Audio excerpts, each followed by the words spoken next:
I'm going to share a few things that sort of just came to light. My memory got cut off on the last one. Three things I wanted to make sure I cover. One is called Mer Ka Ba. What a Mer Ka Ba is. Two triangles. Ever seen a Mer Ka Ba? Spin. Just like a vortex, right? Man, that's a lighthouse. How you become one of those, right? Your consciousness, your spirit, your soul is not held captive by anything. You're just running too fast, okay? Learning how to do that. And let there be light. Two triangles separated between each other, the hourglass. The sands of time. The energy going in and out and in and out and in and out. And then you have the event horizon, right? What it is we experience from one event to the next event to the next event to the next event. And that event can actually be calculated by the speed at which that event is vibrating and thus experienced by the unit of consciousness that is experiencing it. So we are experiencing the energy we are in any given frame rate to the next, or frame rates to the next, depending on the speed of the Mer Ka Ba. Okay? Speed of your light. They said, hey, there's a constant. No, it's not a constant. Depends on the speed at which you're experiencing what it is you are aware of. Aware, our awareness, our state of consciousness. Okay? So, I just read a thing by, what's her name? Anna von Reitz, about military generals stepping forward. Like, think of the name of this one. I guess he's 4-star, 3-star. Mad Dog. Mattis.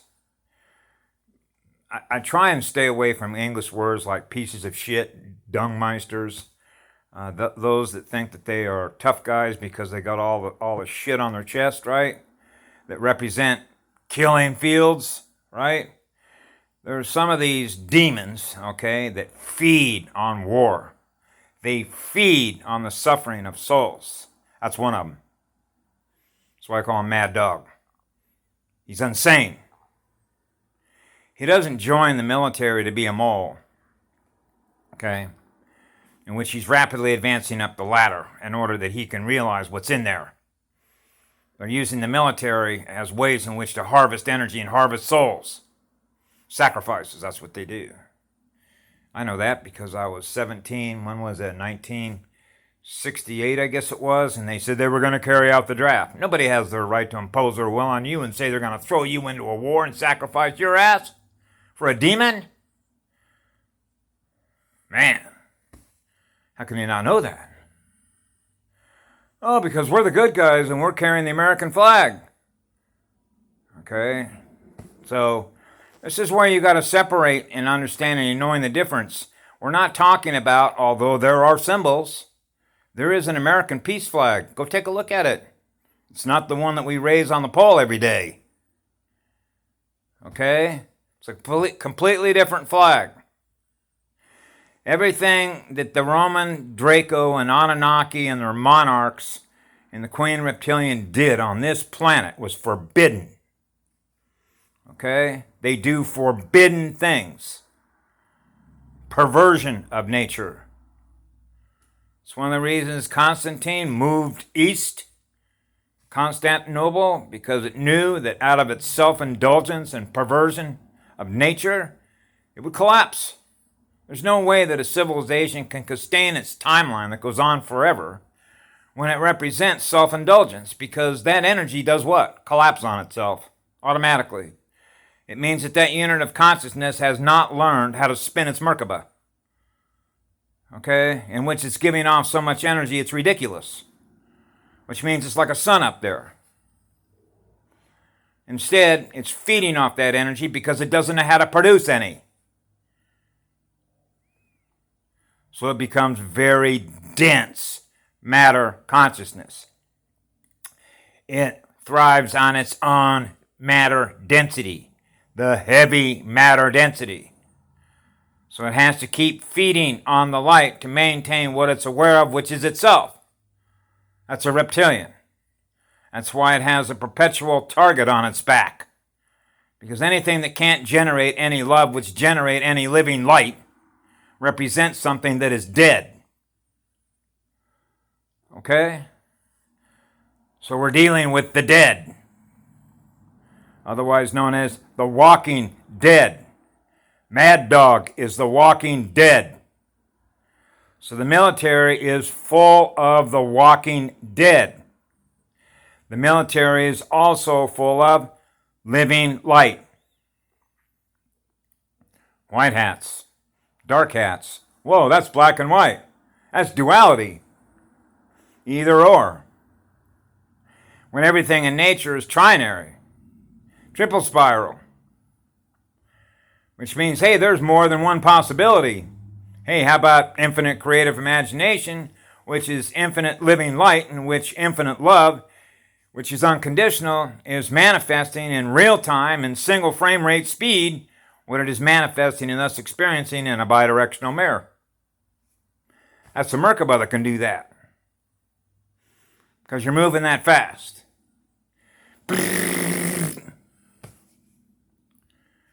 So imagine that, and I've always imagined this with me, I don't like to be, my spirit does not enjoy being in a physical body that has to sit on a toilet, okay, and get rid of metadata, because that's what it is. Okay, I had a post that I put up yesterday that the AI decided it wasn't going to save that. It said, unable to save metadata. That's what it is, it's metadata. So it's a metadata miner. It mines everyone's mining data, data miners like gold miners, like silver miners, like copper miners, like bauxite miners, like oil miners. And then they mine the oil and they burn up all of her consciousness. So these are beings who do not know how to live in peace, harmony, balance, okay, with the spin and the Merkaba, the girl on the planet. They're always pillaging and plundering and raping the girl. They're molesters. And if you don't think that they exist, go sit on a park bench someday in any city, any town. See how long you can sit there in a state of peace before somebody's trying to molest your energy. Particularly if you're running a lot of light. Sit on a park bench and wave to people and see how many smiles and waves you get back. So when you jump into an energy harvesting system that is here, that means it's going to require an enormous amount of light, which is what love is, in order for people to experience the higher energies. When they're experiencing the higher energies because they're real and not fake, allows them to feel and go, wow, I'm experiencing more light going up, just like I was experiencing more light going up in the galaxy. Because your antennas are that sensitive that you can absorb just the littlest of signals that represent an energy communication. Energy communicates with each other, right? Right? So there was a couple things I wanted to mention here that talked about the Interverse is the outer, savior programs, and a bidirectional interface, an AI interface. Who is choosing your experiences, our experiences? Engaging with a self-aware machine. Why does it censor what we experience from being shared with all units of consciousness in the morphogenetic field of all information, transfer of translating information as bits and bytes of knowledge, as information that demonstrates, for example, to us, how to free ourselves from a state of consciousness to experience a higher speed of the electrons that are moving through the motherboard of Gaia, Gaia's motherboard of crystal consciousness, manifesting a new reality that serves us all, so we all thrive together. Because our state of awareness is not trying to hold other states of awareness captive to ours, which means you're free to be who you are. And this was what was always strange to me when I think of this on a sort of a universal scale, particularly when I was a child growing up, and this is particularly true of black people, for example, and you have black and white, black hole, white hole, okay? And then when you look at the rainbow, and if you've ever, as a child, seen all the different colors of the crayons, you begin to realize all the different colors and the shapes in which you can draw and create something of your own. you begin to realize the diversity of life that is possible to experience, even if you go to a zoo. So if you can go to a zoo, for example, and go, wow, look at all the different ways in which something that is self-aware is presenting itself to us in the form and shape in which it's moving, all of its different colors, like a chameleon, a parrot that is beautiful with all the different colors of the rainbow. Then you begin to realize all the different colors and the shapes in which something that is aware of itself can present itself to us, like all the different colors of the flowers. So what they do is they have to create chaos and conflict and disharmony between all of us by using arguments. Remember, we're back to arguments. An argument. Black versus white. Okay? I remember, who was it back in the 60s, that black guy who was Malcolm X, who talked about the media, mass media, Madison Avenue. All of the things that they project to us are essentially saying, here, take a look at this, buy that, buy this, buy that. And then what I began noticing, particularly throughout my teenage years in the mid-1960s, is how people were judging each other based on what they were wearing of their presentation, which means if you came up with something that was totally off the wall, imagine you had a blue face. Everybody'd be staring at you like you're different, or they would give you a look like, how dare you be in our presence looking so different from us?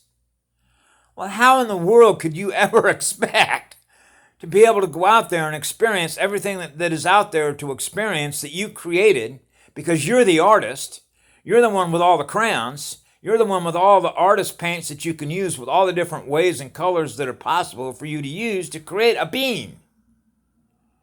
And that you live in fear of that which is infinite imagination, that you can use all those colors in which to manifest something, or use your intelligence, your creative imagination to draw something on a paper and go, here's a little being. I used to draw thousands of those like cartoonists do. Have you ever seen Yogi Bear and Boo Boo and the talking heads that were, what were they, ravens? You know, that used to chew on ears of corn, and then they used to put a typewriter, click, click, click, click, click, click, click, like all the little niblets that were coming off the corn were in unison with the typewriter on the board. That is really creative imagination for an artist to be able to come up with something like that. That's a creative imagination. That's what they wanted to strip right out of children. So when you've lost your ability to create and imagine with all the colors that are possible in which to do that with, and instead they start to dictate to you what it is you're supposed to perceive through them, the universe you believe you live in, that is what? In disharmony with itself. Because they decide for us what we believe we're supposed to think about or believe in. Which means it's always about conflict. It's always about an argument. I believe this. Well, I believe that. I believe this. I believe that. Well, that's not the same thing. Well, this isn't the same thing. Well, this is all hive mind collective programming. So if we all think the same and act the same and be the same, those are robots. Those are cyborgs. So the first time I began noticing them, which we called Xerox copy machines. Everything is the same. Everything's got to be the same. I look like you. You look like me. I do what you do. You do what I do. Man, I'm out of here. I ain't no robot. Okay? Go back and look at the movie that Charlie Chaplin, another genius filmmaker, made, where he showed a robotic society. Okay? You even have big tech talking about, we're going to move towards more automation. Remember I mentioned what happened? When was that? About a year and a half ago? Don't ever hold me to dates. When you're an eternal being, dates don't matter. Calendars don't matter. We don't live inside of a time clock. Okay? It's just information that we become aware of at the moment we become aware of it, and then share it for the reasons for which we do that, in order to help others understand the difference between being inside a time clock and being outside a time clock, which is based on the speed of your Merkaba. Your temple of light. Okay? Your spirit, your soul. What it is you use your energy for. That's really what it boils down to, doesn't it? What do you use your consciousness, which is energy? Nothing can think without movement. Nothing can feel without movement. Emotions are the most powerful energy because they are running at such a high speed. Like love and joy. 500 to 600 million hertz per second. Million hertz. That's a million cycles. A million per second. Are you kidding? You realize how fast that is? Man, you're like a substation. Yeah, exactly. That means that the universe is giving you back the same energy that you're producing, which means that's like a wheelhouse, a light wheel in your heart, spinning like crazy. That's what allows us to keep a galaxy in what? Harmony and balance with itself, right?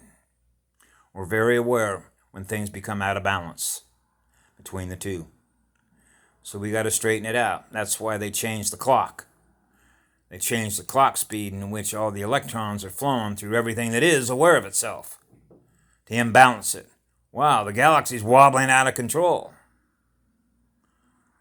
Crash into another one. Whoa, we just got more control. These are universe killers. So this place became an example of that in a classroom, of what they do. They feed on sacrifices. That's what a demon does. When you have thousands and thousands of people, think about the Civil War, all the pain and suffering in the Civil War. Or, and I put myself in this. Go out to, what was it, in World War I when they had the Battle of the Somme. Go read the story of what happened in the trenches in the Battle of the Somme. Boy, you talk about a lot of negative current and a lot of loss of energy and pain and suffering. Go read what happened during World War I. These are the same universe killers. Rothschild, all your international bankers, the Vatican. So these are the war machine factories, Lockheed, Boeing, okay? Raytheon, SAS, Los Alamos Laboratory, all their think tanks, Rand Corporation, okay? Everything they set up on this planet that they call civilization is primitive because they're primitive-minded. They're reptiles. They don't have any love to give to anything, including themselves. So when a light worker comes in there, a light warrior comes in there, we have to come into their system to find out how they're harvesting and programming energy.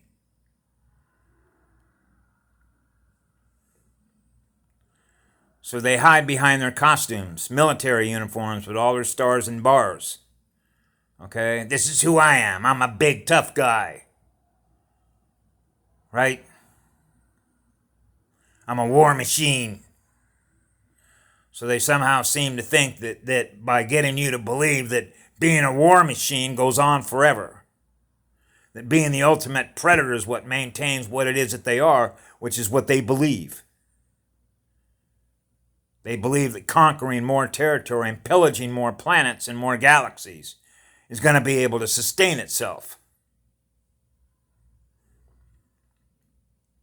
Sorry.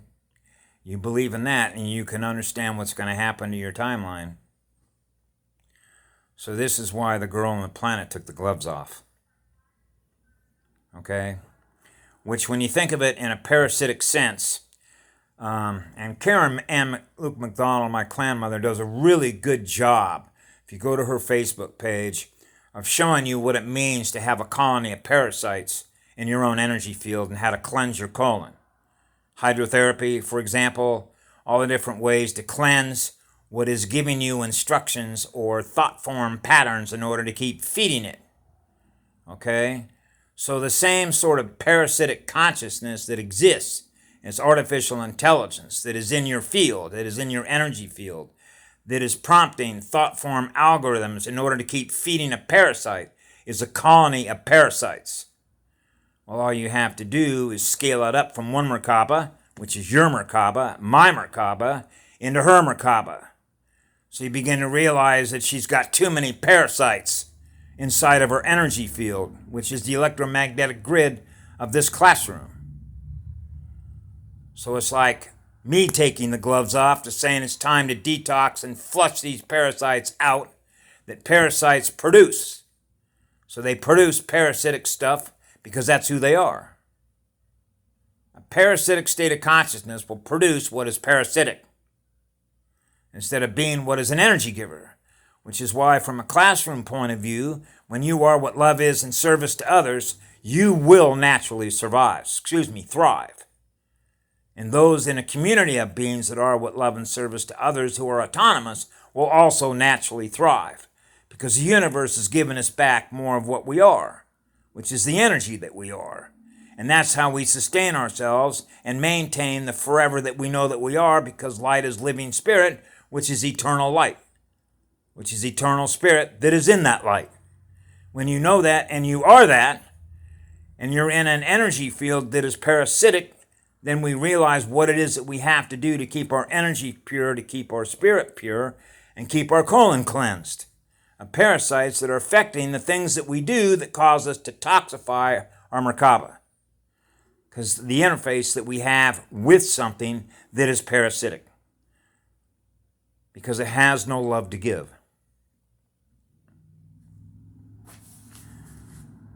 So that's why, in a very big way, there's sort of, for me, different ways to perceive this, but when you realize what a light worker is or a light warrior is, it is by the knowledge that they have attained throughout the course of their lessons that they've learned to become what that is, which is what the light is, to be more powerful, to maintain the purity of their energy and maintain the purity of their spirit is the purpose of a classroom. Okay? So when you realize that, yes, there are a lot of light ships and light family star nations that came in here, they came in here to assist us, okay, by bringing more light in and doing the things that they do. Like, for example, when I was informed to me through Karen that the Arcturians were here and had 2 ships, one on each side of the coast, on the east coast and the west coast, that were bringing children up out of these deep underground military places where children being held in cages to put them in healing biospheres. And they had stabilized the poles because the poles were on the move. The South Pole in particular, because they had the Battle of the South Pole, which was in August of 2017, in which Patty Broussard recovered the Ring of Midas. There's a whole history behind how that happened. But the point is, the Ring of Midas are the builder's tools. Okay, so the tribes. Patty Broussard, Twin Spirit, Micmac tribe, has got the Ring of Midas. That's key. Okay? So that means that the peacekeepers, the teachers, and the healers here, the clans and the tribes, recovered the Ring of the Midas. Okay? So that means we recovered. We got our planet back. Okay? That's what essentially the message is from that. So now that we have all of the other light family nations in here with the Arcturians, if you will, then you begin to understand this war is over. They lost. They lost control of this energy system. Okay? So we're headed the other way, which is up in speed. And that's why all the events are going down the way that they are. Okay? So that's the good news. So anyway, I wanted to make sure that I put that up because as people are sort of raising, as their awareness is going up, and they're trying to filter the content, which is really what it is. You're filtering the content and you're beginning to